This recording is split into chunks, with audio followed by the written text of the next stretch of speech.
環球大戰線深入世界最前線，全球各地的觀眾朋友，大家好，我是葉思敏。節目一開始，先記得幫我們的節目按讚了。那觀眾朋友希望跟我們互動，留言寫下，可以寫思敏在哪一個城市收看，我會親自回復。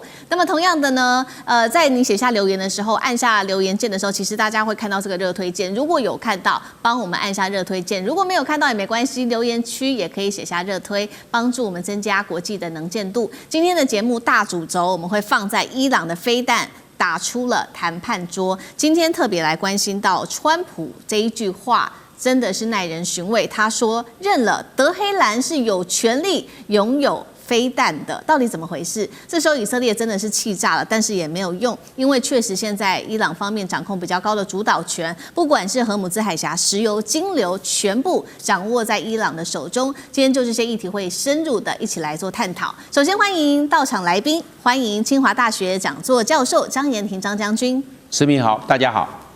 台北市議員侯漢廷議員。主持人好，大家好。陸軍退役少將李正傑將軍。思敏好，各位觀眾大家好。好，觀眾朋友，今天一樣哦，我們有3個火線話題，等一下也會請我們的來賓一起來幫我們特別做回復。首先我們看到第一句話，川普呢，其實這一次是在公開的場合，也就是在 G7 的時候，講到美伊戰事，竟然講了一句話，震驚全場。他說，伊朗可以擁有飛彈。他說，從長期為什麼這個川普的態度從長期的封鎖到現在立場大轉變呢？這當中是不是被現實給逼到讓步了，導致他只好戰略重置呢？這是第一個問題。第二件事情，其實呢，我們看到美伊戰事到現在沒有辦法真的平靜下來的重點原因，就是在納坦雅胡了。范斯這時候受不了了，他跳出來痛批納坦雅胡仍然持續的強硬的推進黎巴嫩。接下來，華府對以色列的耐心還有嗎？甚至有沒有可能用一些方法來逼以色列收手？比如說切斷對於以色列長期的軍援，或者是卡以色列的武器來逼以色列收手呢？有沒有可能這麼做？最後會來關心到的是，我們剛剛提到了伊朗現在打出了各種的談判的籌碼，不管是荷姆茲海峽，不管是有關於石油問題啊，還有這種經費的重建，他也拿在手中。可以解讀伊朗真的贏麻了嗎？今天這些議題我們會一起來做關心。好，來看到的是這一次美伊的協議簽下去，真正炸鍋的、最緊張的，現在恐怕就是以色列了。因為我們剛剛特別提到了川普在 G7 當中說的，來看到細節，他說呢，伊朗必須擁有一些飛彈。因為呢，其他國家也有啊，包括沙烏地阿拉伯，它可以有飛彈，為什麼伊朗不能有呢？他還說，飛彈不是問題啊，它是不會炸毀整個地球的。這一句話震驚了全場，因為我們知道過去數十年來，甚至在這一次的美伊戰事，為什麼要打的一個核心的關鍵之一，也是因為伊朗的飛彈長期被美國跟以色列視為中東的最大危機。如今川普的態度大轉變，大家就在看說，是不是因為打伊朗的代價實在太高了，高到川普無法忍受了。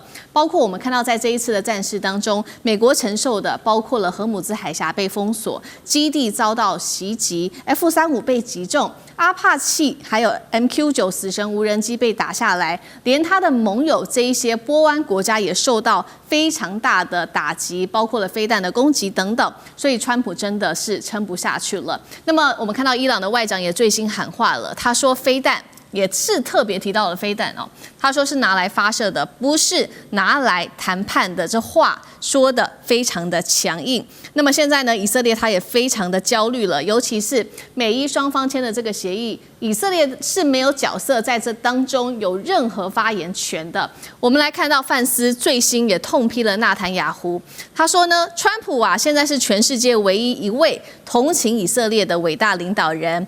還說呢，以色列大約你們有2/3的防禦武器都是我們美國製造，美國納稅人錢替你們買單的。言下之意就是說，是不是呢？美國有可能收手對於以色列的武器的提供呢？是可以這樣解讀嗎？等一下我們一起來看。好，我們先來看到川普從限制對於伊朗的飛彈，到現在說，這個伊朗也可以擁有飛彈，這話為什麼有這麼大的一個轉變？另外一方面，以色列的部分持續的推進在黎南地區的這個進攻哦，那麼已經惹怒了范斯跟川普，美國會不會乾脆放手呢？就讓以色列自己去對付真主黨，甚至讓真主黨去打這個以色列，有沒有這樣的可能？張將軍怎麼看？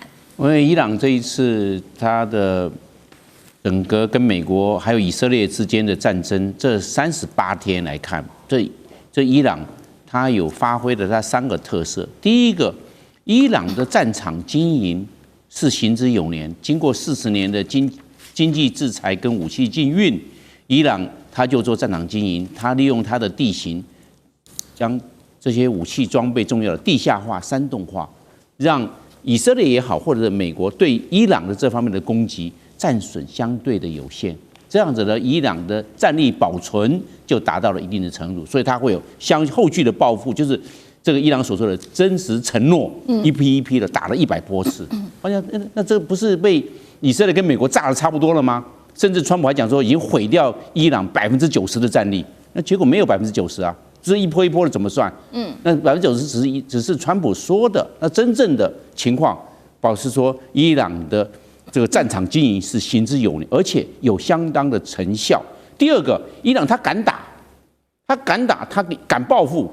今天大家對不管是以色列或美國對伊朗打的，伊朗就去炸，他總共毀了美國在這個中東地區駐軍的，不管是科威特、阿曼。還有這阿聯酋、沙烏地阿拉伯，還包括了巴林，整個地區總共擊毀了，對，擊中了228個軍事目標，所以他的報復能力是有的。那他敢打，他不怕，因為攻擊是最佳的防禦，不能一直防，你防那別人的基地都好啊，繼續起飛，繼續炸你，那你怎麼辦？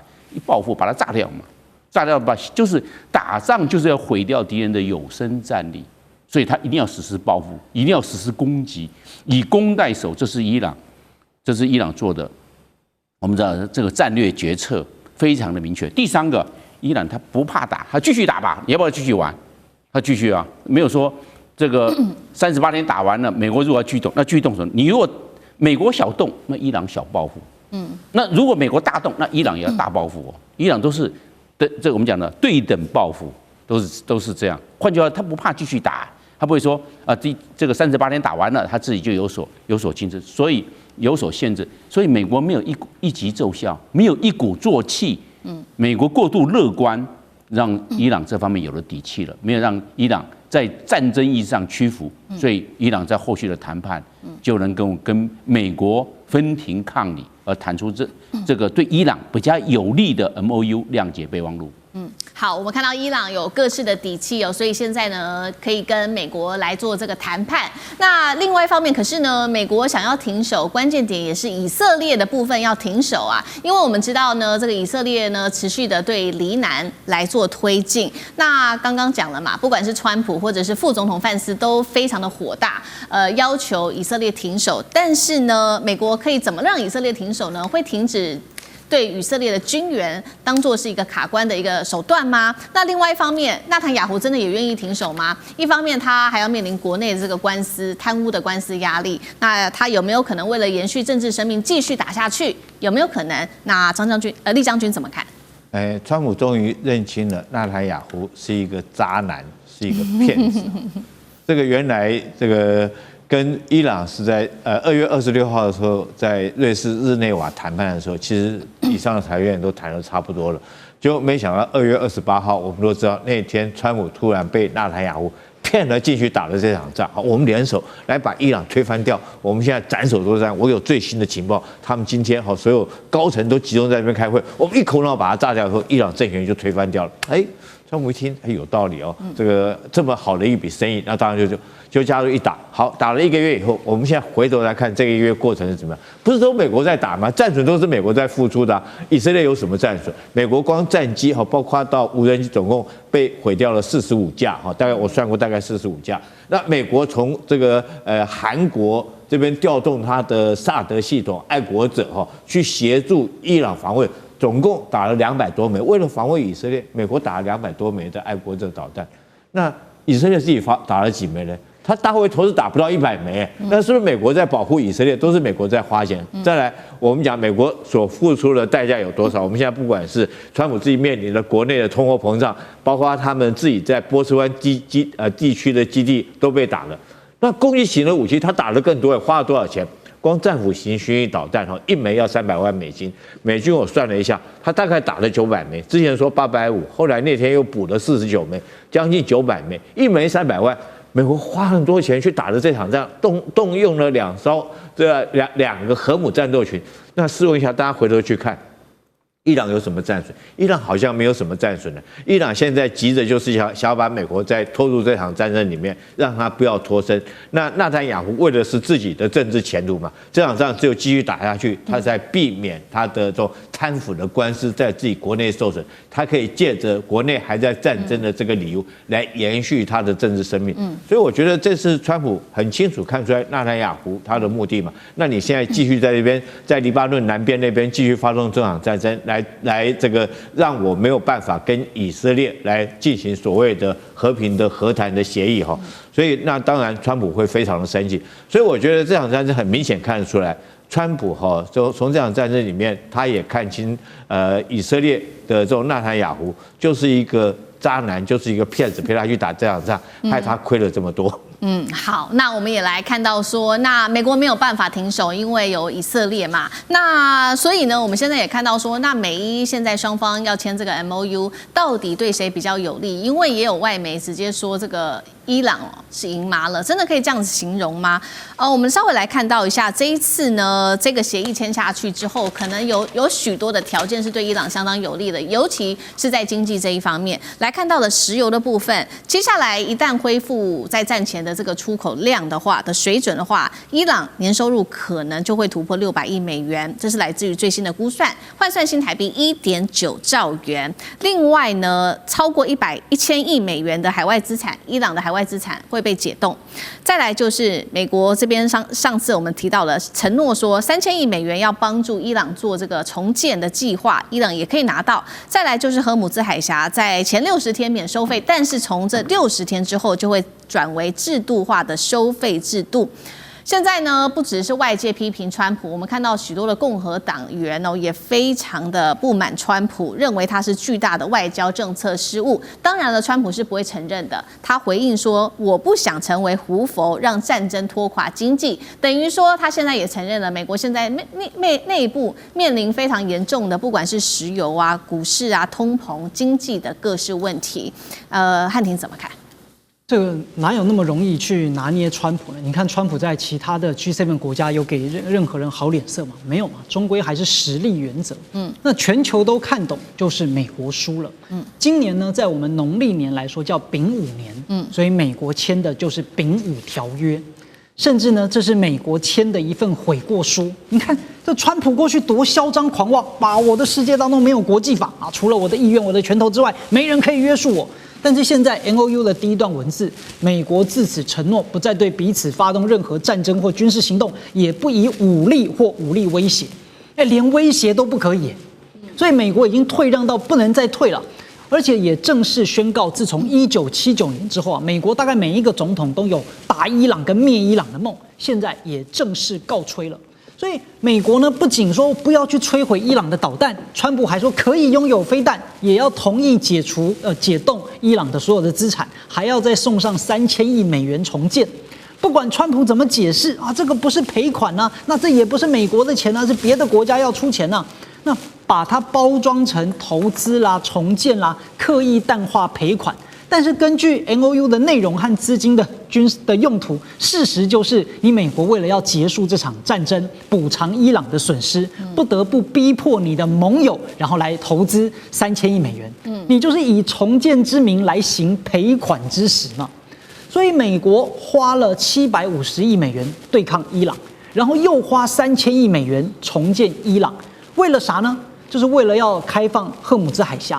那在戰爭之前，它本來就是開放的，所以我們還是要講回那句話，就美國帝國主義啊，就不講理，凡是能不講理的地方一定不講理，如果能講一點理，一定是被逼得不得已了。讓我感慨，老美的衰退速度真的堪比光速，能夠打仗打到讓老美賠款，這在我小時候幻想中覺得應該是很久很久以後的事情，沒想到2026年就實現了，而且還是伊朗讓它實現的。那當然未來呢，你說這什麼3000億啊，會不會完整的兌現啊，或是能不能兌現一部分，這不知道。但不管怎麼樣，只要是白紙黑字寫在條約當中的，還簽字了，這個錢最後來多少都不重要，因為是美國帝國主義的面子跟裡子都輸光了。要知道，神是不能流血的，神全能的神，世界的燈塔，然後呢，这個了不起的美國霸權，現在呢，竟然已經在正式對伊朗吞下苦果跟慘敗。一旦美帝走下神壇，就是美失其路，天下共逐之。好，謝謝漢庭。那我們休息一下，馬上回來。地緣政治、美中之爭、戰略價值、強權崛起、小國生存。